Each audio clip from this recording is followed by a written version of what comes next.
Жұрттың бәрі түсіріп жатқан трендтегі видеоларды қайдан табамыз? Осыны сіздерге қазір видеода көрсететін боламын. Соңына дейін қараңыз және де пайдалы ақпараттарды көріп отыру үшін менің парақшама жазылып алыңыз. Видеоны жоғалтып алмас үшін сақтап алуды ұмытпаңыз. Кеттік. Студия бөліміне кіресіз. Кіргеннен кейін осы жерден в тренде деген тұр мына. Вдохновение для творчества деп тұр. Осы жерден сіз әлемдегі болып жатқан, қойылып жатқан, көрсетіліп жатқан трендтерді көре аласыз. Міне көрсетілім саны, лайк саны барлық көрсетіп тұр. Астына өтіп показать все десеңіз, ары қарай тағы көруге болады. Және де рекомендовано деп тұрады. Бұл жерде сіз қарап жүрген видеоларға ұқсас видеолар шығады.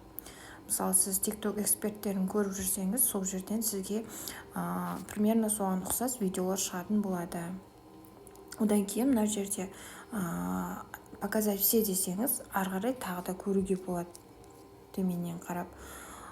Осыларға қарап видеоларды түсірсеңіз болады. Және де подписчиктердің просмотрларын көрсеңіздер болады. Именно оларға не қызықты, соны көрсеңіздер де болады.